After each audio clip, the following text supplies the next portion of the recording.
अपनात्माओं अविलंब काम करो यू, कहते हैं समझा है तो सर दर पाओ और भौर नीरे ऐसा दाव। तो ये गरीबदास जी कहते हैं, गरीबदास ये वक्त जात है, रोग इस पैरे न, हाथ से मानो शरीर छूट गया, भक्ति यथार्थ मिली नहीं तो फिर रोया करोगे इस समय को। कहते हैं मानुष जीवन दुर्लभ है, मिले न बारंबार, और तरवर से पत्ता टूट जा वो फिर नहीं लगता डार।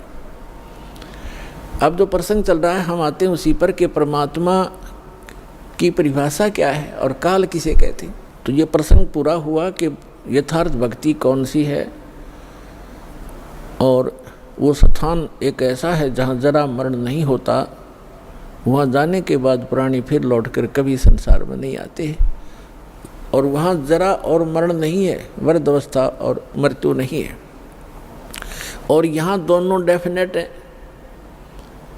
यदि मृत्यु भी है और वृद्ध अवस्था भी है, लंबी उम्र होगी तो वृद्ध अवस्था है, बीच में मर गया तो 100 पहाड़ टूट जा, परिवार के ऊपर कमाने वाला एक था, बच्चों का क्या होगा, हुआ तो वृद्ध अवस्था तो बूढ़ी मौत होगी। कहने का भाव ये है, जब तक हम परमेश्वर की शरण में नहीं आते तब तक हम काल की रेंज में रहते हैं, और जब हम कबीर भगवान की शरण में आ जाते हैं हम काल की रीत से बाहर हो जाते हैं, फिर उसका विधान हम पर लागू नहीं रहता, हम परमेश्वर की शरण में आ जाते हैं। और समर्थ की शरण में जो आ जाता है उसको फिर बाहर का व्यक्ति दुखी नहीं कर सकता, उसको स्वयं पता होता है कि इस आदमी के इस शरणागत को छेड़ दिया तो ये तेरा बक्कल तार देगा। तो इसी प्रकार हम समर्थ की शरण में आ गए हैं।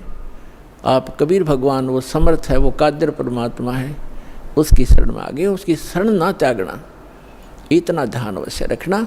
छोटा मोटा कष्ट भी होता है नाम लेने के बाद, तो ऐसे समझना